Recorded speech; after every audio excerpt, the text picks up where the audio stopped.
O senhor, por ter saído da plenitude, trono de Deus e saído debaixo da bênção do apóstolo e ter aberto um novo ministério, não se sente rebeliado, não? Primeiro que a bênção vem de Deus. Depois eu fui até o apóstolo Luiz Hermínio, um homem de Deus, para ele me abençoar, porque eu saí debaixo de palavra de maldição, porque eu não queria mais. Eu não podia ter amizade com o Leonardo Salles, não podia ter amizade com outros pregadores, não podia frequentar outra igreja, e já estava me incomodando que tem vezes que Deus não está e a gente está fazendo hora extra. Tenho gratidão, foi o que eu falei, que me deu a oportunidade, mas tudo tem um tempo determinado. Mas sobre rebelião, engraçado que todo mundo que sai é rebelde. Mas vamos na Bíblia, a gente só está falando da Bíblia.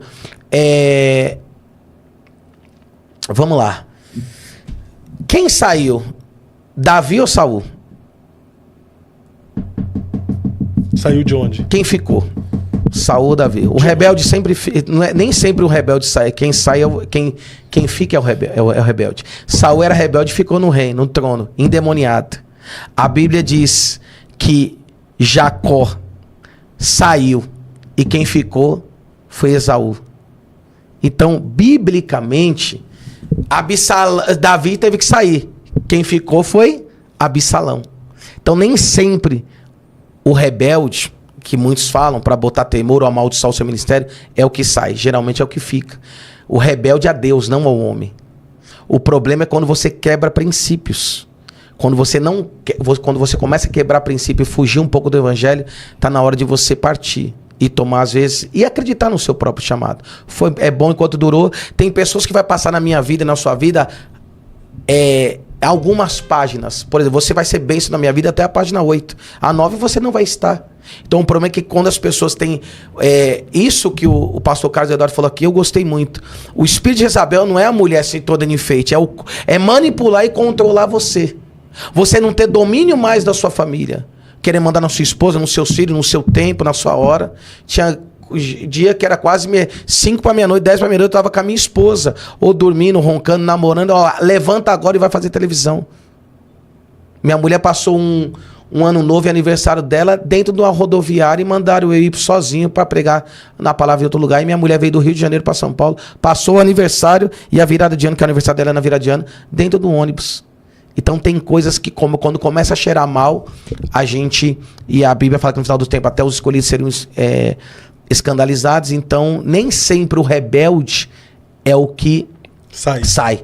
Geralmente é o que fica. Saul ficou. Você está chamando o apóstolo de rebelde? Contra Deus, sim. Hoje, sim.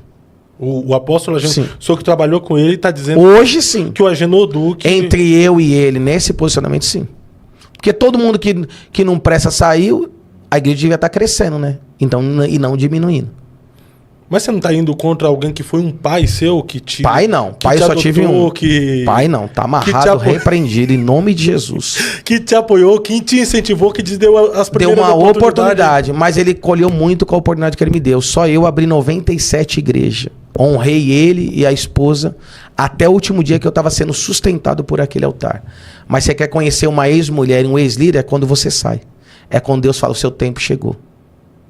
E não foi Leonardo Salles, não foi minha mulher, não foi a Duda, não foi ninguém que me tirou de lá. Quem me tirou de Deus? Eu que estava pagando um preço por estar além daquilo que o tempo que Deus determinou na minha vida. Então o senhor acredita que foi direcionado por Deus a sair? Sim, porque hoje Deus preparou tudo, usou pessoas para mim abrir o ministério, que começou dentro de uma casa, como a igreja primitiva, lá no Jardim Macedônia, em 2 cômodos, porque eu acho que quem começa grande é monstro. Adão começou grande e terminou pequeno. Jesus começou pequeno e tem até hoje. Então eu comecei dentro de uma casa. Depois eu fui para o Capão Redondo, Santo Amaro, aí fui abrindo algumas igrejas, sempre com um propósito. Aí eu abri a Bíblia e falei, Deus, será que eu tenho que fazer isso mesmo? Ou tenho que trabalhar para as pessoas? E ele falou assim, aí abri em Jeremias 23. As ovelhas maltratadas e não cuidadas fugiram do aprisco. E Deus levantou pastores para cuidar dela. Então, sendo bispo, nem se eu fosse pedir a bênção para ele, talvez ele me desconsagrava, como ele desconsagrou outro bispo da igreja. Pois é, né? Existe desconsagração? Não, mas ele desconsagrou um bispo. E se eu fosse lá pedir a suposta bênção, ele teria me desconsagrado. Porque ele não queria me perder.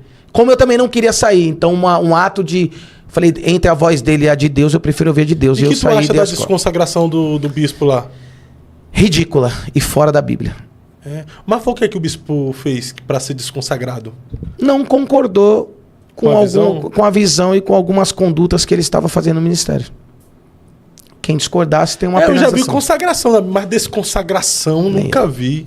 E pior que ele ainda falou amém, né? Na desconsagração. Esse que é o pior ainda, né? Pois na hora da oração. né? Então, mas poderia ter acontecido comigo.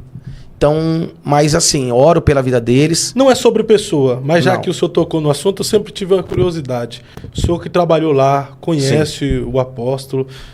Quem de fato é o Agenor Duque? Existe um antes, um durante e um depois.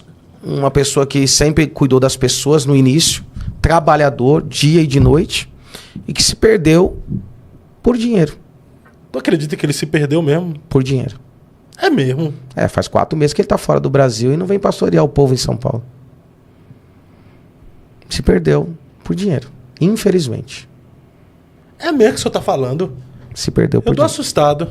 Se perdeu. Infelizmente. Mas eu creio que se porque, Deus assim, tirar algumas pessoas do caminho dele, até quem só pensa em dinheiro, talvez, por ele sempre ter sido um grande trabalhador no evangelho, lá no início, eu acredito que ele... Porque assim, a igreja eu também posso, que Deus, eu sempre falo que me conserve assim. Quando entra muito dinheiro na igreja, você tem que saber onde você está investindo.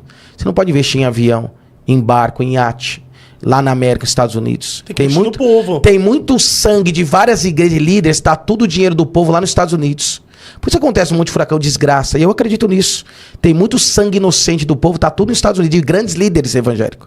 De Alagoinha, de Quadrangular, de Assembleia, de Plenitude, de Universidade, tá tudo lá. O senhor está dizendo que muito sangue inocente, Sim. dinheiro da membresia da igreja no Brasil, da igreja brasileira. Está tudo nos Estados Unidos. Então- Até o Trump botar todo mundo pra correr. Tá tudo lá. Isso é muito sério o que o senhor está falando, Mas sabe tá disso, tudo lá. né? Tudo lá. É tudo lá. Uns ainda usava, colocava até na Bíblia, na cueca. Então, tá tudo lá. E o povo aqui gemendo. Chegou um tempo de pedir, em outros ministérios, tem pastor que pede mistura, pô. Pro membro. A gente tá dando cesta básica. Então, aquilo que a gente aprende errado, a gente... Aí uma pessoa falou, mas você foi muito conivente, né, com algumas coisas. Tu viveu lá, tu viveu essa Sim. realidade. Sim. Por quê? Porque eu acredito até que eu tinha um preço a pagar. Teimosia, Foi manipulado a isso? manipulado, mas a gente não é besta, né? A gente sabe o que é certo e o que é gente errado. grande, né? Já, né? Não é criança. Muito medo, porque muitas das vezes as pessoas que saem ridicularizada, difamada, caluniada e as pessoas às vezes jogam muito baixo. Lembra da briga dele com o Valdomiro e outros com o Luciano? E eu não esperava que faria comigo, até porque, como você falou, filho, ajudei, só eu abri 97 igrejas, me ajudou sim. Me ajudou assim, deu... É igual o que lançou o Neymar, o Márcio Fernandes. Ele lançou o Neymar ao futebol, mas ele não é o dono do Neymar. Tem gente que ele te dá uma oportunidade, mas ele não é o dono da sua vida. Eu coloquei a minha mulher no altar e dei um filho para ela, mas eu não mando nela. Isso não é narcisismo. Então hoje tem líderes, por causa de um favor, por causa de uma oportunidade, ele quer controlar a sua vida, ele quer mandar em você, quer mandar na sua mulher, quer mandar em tudo. Tu se sentia controlado, manipulado? Em todos os sentidos. Tinha época, no dia do meu aniversário eu não consegui ver meus filhos porque tinha reunião o dia inteiro na igreja. No dia do meu aniversário. E meus filhos, minha mulher e minha mãe chorando. Então assim, aí você vai cair na ficha. E Deus usou grandes pessoas para abrir meus olhos, como eu estou tentando fazer com algumas pessoas. Olha o seu potencial, você é homem de Deus, você pode pastorear, você pode ter outra igreja, você pode ter outras amizades. Então ninguém presta, só os da sua igreja prestam? Pera aí, tem coisa errada. Então, tem mesas que a gente está sentado, que Deus já saiu faz tempo, e a gente está fazendo hora extra. Ô bispo, não leve a mal a pergunta que eu vou fazer. Não seria uma covardia de sua parte ter comido da mesa muito tempo e agora o senhor vir no podcast e expor isso aí, falar que o cara se perdeu? Não, porque foi através de uma frase dessa que eu abri os meus olhos também. Então tem gente que eu acho que também... Talvez isso estimula ele voltar ao primeiro amor. Tem coisas que eu fazia que eu tive que tomar um choque de realidade para voltar ao primeiro amor. Talvez volte ao primeiro amor, ou talvez aqueles que são justos, que Deus arranque de lá e abra um ministério e seja feliz. Hoje eu tenho um tempo para minha mulher, tenho um tempo para o meu filho, hoje eu tenho tempo para meus 4 filhos, hoje eu tenho tempo para vir aqui, hoje eu tenho tempo de ver minha mãe, almoçar com a minha mãe. Eu não tinha tempo para nada. E não é que vocês podem estar na obra e não estar com o dono da obra. Então tem épocas, eu estava tão controlado, que eu estava na obra intensamente, mas não estava com o dono da obra. Teve um tempo que ele ensinou a gente a ficar na obra e não com o dono da obra.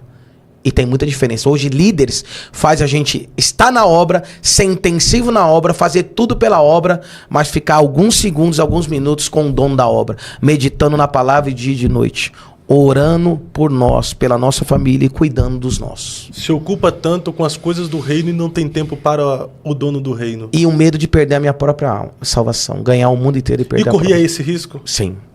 De que forma? Só pensar nos outros, só pensar em agradar o homem e não agradar a Deus. Como que eu desagrado a Deus? Não cuidando da minha família. No final dos tempos não serão como o de Noé? A arca de Noé é a nossa família, a nossa mulher, que a gente tem que cuidar. Pode vir a tempestade de dilúvio que eles vão estar protegidos. Como eu falei que lá atrás, no primeiro ministério, deu errado, como eu falei do nosso saudoso pastor Carlos Eduardo, aconteceu então... Saudoso não, tá vivo. Tá declarando a morte do servo de Deus, meu amigo. Tá vivo. E tá com os olhos bem abertos ainda. Meu amigo, pô, não fala isso não, tá indo pra Europa agora. Que Deus abençoe ele. Ele vai vir aqui refutar. Aguarda. Mas você tem que me dar a tréplica não, também. Depois tu vem de novo, aguarda. Tá. Mas assim, sim, mas com ponderação... Respeito, né, a pessoa. Né, porque eu falei que eu também vivi isso. Não é contra a pessoa, é contra o argumento. A gente não discute pessoa, a gente discute ideias, né? Sim, tem que ungir a família, sim. Então, assim, eu aprendi. Porque, assim, a Plenitude do Trono de Deus é uma das igrejas mais completas que eu conheci. Tirando os extremos, cara. Eu sei dos extremos que tem também em todas as igrejas, né? Os 5 ministérios de Jesus manifestavam na igreja Plenitude. Existiam coisas bizarras, né? Existem, né? Coisas bizarras, totalmente antagônicas às escrituras. Mas... na Plenitude tinha um pouquinho da Assembleia de Deus, um pouquinho da Batista, um pouquinho da Presbiteriana, um pouquinho da Quadrangular, um pouquinho de cada coisa. Misticismo. Não, misticismo não. Quando a obra é levada a sério, os 5 ministérios de Jesus se manifestam. Uma igreja que não se manifesta os 5 ministérios de Jesus. Adoração. Vamos comigo. Adoração. Palavra, libertação, curas e milagres e salvação. O senhor acha que ficar tocando no pé da bispa não é misticismo, não? Você viu o contexto do ato profético? Que ato profético foi aquele? Tocar nos pés da bispa? Mas aquela moça tocou na orla de Jesus. Ela tocou onde? A outra chorou aos pés dele. Mas ali ele estava como homem. Não, mas a bispa tava. A pessoa tinha que tocar nos pés. Isso é misticismo. Pé significa autoridade. E por que Jesus mandou lavar o... Desculpa, eu vou defender ela. Porque E por que Jesus mandou lavar os pés dos discípulos? Porque quando Ruth e Boaz teve que ter um relacionamento, tira as sandálias. Tinha necessidade de fazer isso? Porque com Moisés teve que tirar as sandálias? Porque com Josué teve que tirar as sandálias? O pé é autoridade. Aonde você colocar a planta dos pés, Deus será contigo. É um ato profético, estimulou a fé das pessoas. Mas os pés de Cristo, os pés do nosso Senhor. Aqui na terra, ela representava Cristo como eu e você representa também. Não, mas aí você leva as pessoas a idolatrar. Mas não, senhor, você acabou de falar que o Valdomiro abraçou e tocou na pessoa e a pessoa foi curada. Não, mas ali foi um ato de abraçar. Agora eu já vi ter pessoas tocar na bispa, em mim ou em alguém, foi curado para a fé dela. Mas nos pés ali isso é misticismo. Qual o problema? Você pode tocar na mão, pode tocar no pé, qual o problema? Tocar na mão, no pé, nos olhos, na cabeça. E tem que tomar cuidado, porque existem pessoas não libertas que têm fetiche em pés. Não, tá repreendido. Aí não. Aí são pessoas que já tá em Sodoma e Gomorra faz tempo. Mas tem. Tem, mas então, eu tô repreendendo porque existe pessoas assim. Tem tudo, tem um lado bom, tem o Lula e tem o Bolsonaro, tem a direita e tem a esquerda. Mas tem que ver o que faz. Eu já vi pessoas sendo curadas. Por isso que eu falo que havia os extremos que havia uns... Por exemplo, o senhor também já se vestiu, né, de... Pano de saco? De Fred... Como é que é? Não, Fred Fiston, pano de saco. Como é que é o nome que o pessoal dava? Fred Fiston. Mas é um pano de saco. Isso é humilhação e tá na Bíblia. Isso não pode estar de pano de saco e de batom, que eu não concordava, ou de pano de saco é humilhação, ou de tênis Nike Shock de R$1.000. Isso não é humilhação? Fica descalço. E não adianta estar de pano de saco, como eu corrigi, e ficar na cantina comendo um boi. Você não está de jejum, humilhação é jejuar. Como Josafá, como todo o povo de Israel não se vestiu assim de pano de saco. É bíblico. Agora, depende como você tá, a forma que você tá usando. Porque tem gente que usa pano de saco para se pagar de espiritual. Tô de jejum e tá comendo um boi, acabou de comer uma feijoada. Agora você tá se humilhando para Deus, não para o homem. E jejuando, biblicamente, eu concordo. Então, falando, eu vi ali uma igreja completa, exceto os extremos. Só de concordar que havia os exageros. No início, não. E depois? Sim. Me aponte alguns exageros que o senhor viu lá. Financeiramente. O senhor fala mais da questão financeira. 4, 5 ofertas num culto, eu acho exagero. Pedir. Falar pra pessoa dar o aluguel, dar o dinheiro do aluguel, o dinheiro da conta de luz, de água. Estuprar a pessoa financeiramente é um exagero. Usando a Bíblia. Isso é um exagero. Mas a questão de atos proféticos, o senhor não vê exagero nisso? Estimulando a fé das pessoas sem malícia, sem induzir a pessoa ao erro, e sim só a fé dela estimular para que venha alcançar o milagre e glorificar Jesus, eu não acho exagero. Por que o senhor defendeu a bispa e não defendeu o apóstolo? Eu defendi o fato que você falou. Tem coisas que eu não concordo com a vaidade extrema dela. Mas esse ato profético eu acreditava porque eu estava presente. Quando você está presente, você fala categoricamente daquilo que você presenciou naquele momento. O senhor já fez esse ato profético também das pessoas passarem... Não, porque Deus falou com ela, não falou comigo desses atos. Senão faria do... Eu acredito, por exemplo, se eu for na casa de uma pessoa... ou numa cidade, eu tiro o sapato e a sandália, porque eu sei que se eu colocar meus pés, a planta dos pés, naquela terra, a bênção, a presença de Deus, o Espírito Santo que está comigo está naquele lugar também. Não mando tocar, mas eu acredito. Deus deu aquele mistério para ela e não para mim. Aí é o que fala, é um imitando a língua do outro, é um imitando o ato profeta do outro, sendo que Deus falou com aquela pessoa especificamente aquela situação. Perfeito. A gente falou aí do apóstolo e da plenitude, que não tem nem mais nada a ver com o senhor, né? Ou não, tem? Não. Mas o senhor saiu de lá com alguns traumas, não saiu? Dá pra ver que o senhor falou. Sim. Aí, eu senti, psicologicamente a gente acaba fazendo uma análise, decepção, né? Análise decepção. Corporal aqui, Ele foi muito baixo, né? Comigo, com a minha família. E que Deus abençoe a vida dele, como foi com todos, né? Então não era de esperar. Mas que Deus faça, eu oro para Deus que faça ele voltar ao primeiro amor. Essa é a sua versão, né? Então eu deixo em aberto aqui também para o apóstolo Agenor Duque trazer, sim, né? Porque tem muito conhecimento bíblico. Sem ouvir o outro lado. Sim. Mas apesar que o outro lado ele já expôs por ele também, né? Até o que ele imaginava, né? Então, às vezes a pessoa, ela se perdeu. Mas que Deus possa fazer ele voltar ao primeiro amor novamente. E ter sede de almas. E o senhor acredita que... eu não posso afirmar que é o caso dele, mas falando de uma forma geral. Alguém que começou bem e acabou se perdendo no caminho, chega um momento que ele consegue voltar ao primeiro amor? Ou já viveu uma apostasia... blasfêmias que não consegue mais? Eu acredito, porque a Bíblia diz que a misericórdia do Senhor se renova todos os dias. Mas não adianta, não tem misericórdia sem renúncia, sem aprender a falar não para o mundo, para a vaidade, para a avareza, para a esposa, muitas das vezes, para o dinheiro, aquilo que está na contramão de se aproximar das almas. Aí eu não acredito. Mas Deus é misericordioso, mas Ele conhece a intenção do coração de cada um. E a árvore é conhecida pelos frutos. Quando Paulo alargava as tendas, ele não diminuía as tendas. Mas que Deus tenha misericórdia e ele volte ao primeiro amor. É o que eu desejo para ele hoje. Eu não desejo a destruição. Muitas profetisas falaram que a plenitude ia fechar. Eu não desejo porque tem muita gente boa lá dentro. Eu desejo que ele volte ao primeiro amor. Que se ele voltar ao primeiro amor, ele vai ser um Neemias da própria igreja dele e da casa dele. Um reconstrutor. O reconstrutor. Mas ele pode fazer isso com Deus. Mas ele tem que voltar ao primeiro amor. O senhor, depois que saiu de lá, não teve mais nenhum contato com ele? Não. Não? Se hoje estivesse frente a frente com ele, o que tu diria para ele? Olhando naquela câmera ali, o apóstolo Agenor Duque está te vendo, está frente a frente. Qual seria a sua mensagem para o apóstolo? Daria um abraço. Daria um abraço. Um abraço diz mais do que muitas situações. Daria um abraço. Um abraço de gratidão, de misericórdia, um abraço de liberando perdão, porque senão nem para o céu eu vou. Um abraço diz tudo, um abraço. Pedia perdão ou não, dizia está perdoado? Abraçava. Está perdoado. Está perdoado. E abraçava ele. Sem falar nada. Às vezes um abraço fala mais do que 1000 palavras. Às vezes a gente fala e as atitudes são outras. Então um abraço eu acho que resolveria. Um abraço ele aquebranta a gente. Um abraço faz lágrimas correrem. Então um abraço sincero, de verdade. Um abraço. Um abraço fez Paulo levantar Eutico, sendo que Lucas levantou e não aconteceu nada. Um abraço talvez me liberava totalmente em todos os sentidos, porque eu fui muito apedrejado e amaldiçoado naquele ministério por pessoas, por bispos, por sair e dando as costas, entre aspas, mas o abraço ele diz muita coisa. O abraço acho que resolveria a situação. Um abraço. Sem ninguém falar nada. E o senhor acredita que precisa ter esse encontro para abraçá-lo? Só se Deus quiser. É que o senhor falou assim que esse abraço te liberaria. O que ele tinha que fazer na minha vida, ele fez.